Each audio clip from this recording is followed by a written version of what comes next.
संसार में हर आदमी सुख की तलाश में है।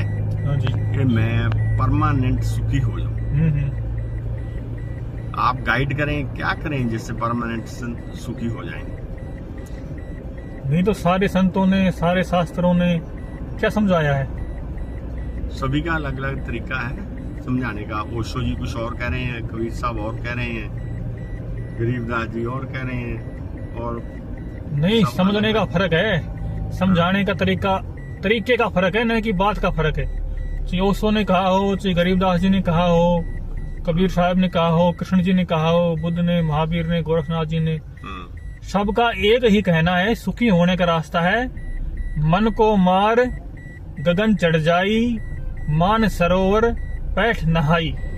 ये कबीर साहब की आरती में आता है। जहाँ कबीर साहब के आश्रम होते हैं वहाँ कबीर साहब की आरती में सिखाते हैं कि मन को मार के गगन में चढ़ जाओ। या ऐसा मान लो कि जब मन मर जाता है तो आप खुद ही गगन में पहुंच जाते हो। गगन का मतलब है मन का खालीपन। जब मन के अंदर खाली आकाश रह जाए, विचारों की भीड़ खत्म हो जाए, विचारों का संसार खत्म हो जाए, तो शांति स्वतः ही अपने भीतर है ही। उसको प्राप्त थोड़ी करना है, खोज थोड़ी करनी है। परमात्मा की, आत्मज्ञान की, सुख शांति की, इनकी खोज नहीं करनी पड़ती। ये तो पहले से ही है। खोज की तो एक भाषा है, उस भाषा के कारण ऐसा लगता है कि हम खोज कर रहे हैं, हमें परमात्मा को खोजना है, लेकिन है तो सब कुछ अपने भीतर पहले से ही। सुख शांति प्रेम तो ऑलरेडी भीतर से ही है ही। अब आप कहोगे कि फिर विचारों की भीड़ कैसे खत्म हो? विचार पैदा कहाँ होते हैं, क्यों होते हैं? ये विचार पैदा होते हैं या तो प्रतियोगिता के कारण। अगर हम किसी की होड़ कर लेते हैं कि उसके पास ये चीज तो हमारे पास भी होना चाहिए, वो आदमी इतना अमीर है, हम भी इतने अमीर होने चाहिए, उसके पास ये सुविधाएं हैं, हमारे पास भी ये सुविधाएं होनी चाहिए। तो मन जब किसी की होड़ में पड़ता है, प्रतियोगिता करता है, तो वो अपनी क्षमता से ज्यादा कुछ करने की कोशिश करता है, और क्षमता से बाहर करता है तो उनका मन बार बार दौड़ता है, और बार बार दौड़ता है तो वो ही दुख बन जाता है। अच्छा। हाँ, और दुख क्या है? दुख कुछ भी नहीं है। जीवन सहज है, परमात्मा ने जैसा दिया है वैसी परमात्मा व्यवस्था कर देता है। अब मान लो, आप ये मान लो कि किसी के पास कुछ भी नहीं है, कुछ भी नहीं है, बहुत गरीब है, बहुत भूखमरी है, तो ये भी तो होता है ना कि लोग उपवास करते हैं और उसका जो प्रारब्ध कहो या भाग्य कहो, वो उसे उपवास करवा रहा है। होता है कि नहीं होता ऐसा? लोग जी, गरीब आदमी कई बार खाना भी नहीं मिलता बहुत से लोगों को। अपने हिंदुस्तान में तो बहुत है ये चीज। हाँ, कई जगह है ही।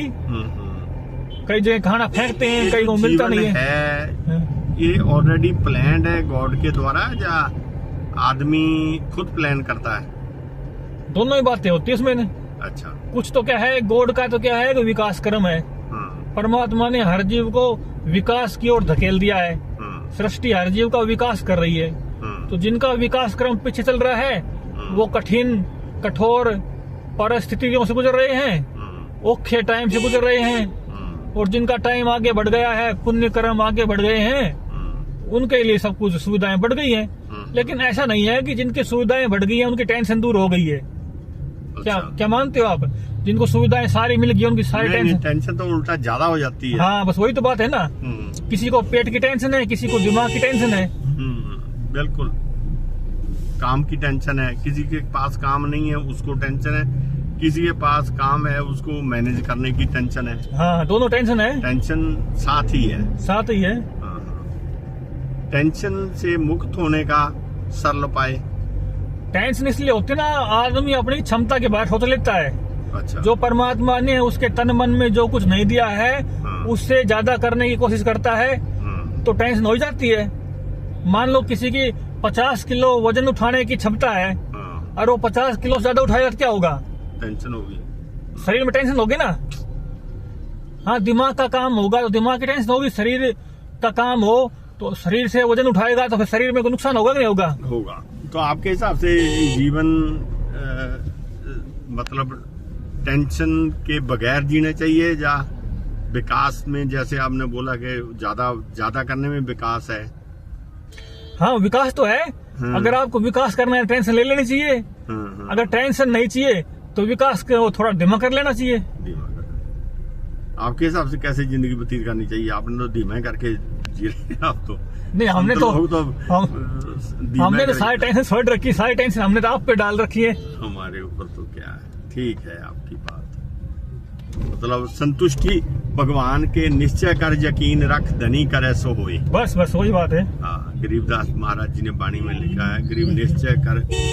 एक जगह उन्होंने लिखा है, मृग तृष्णा तो कूं लगी भटकत है दिन रैन, जल का थल देखंत है एक पलक नहीं चैन। हाँ, यही जीव की हालत है। यही जीव की हालत है। जीव ऐसे फिर दौड़ उन्होंने- रहा है, उसको लगता है कुछ। उन्होंने आगे ये भी लिखा है हाँ। कि निश्चय कर यकीन रख धनी करे सो होए। परमात्मा जो करता है अंत में वो ही होता है।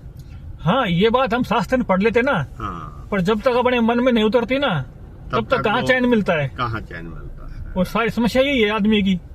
ठीक बात। जानकारी तो बहुत लोगों को होती है, पर जब मौका पड़ता है ना, तो जानकारी गायब हो जाती बाज है। नहीं आते। हाँ, वो शब्द काम नहीं आते फिर। ठीक बात है सभी।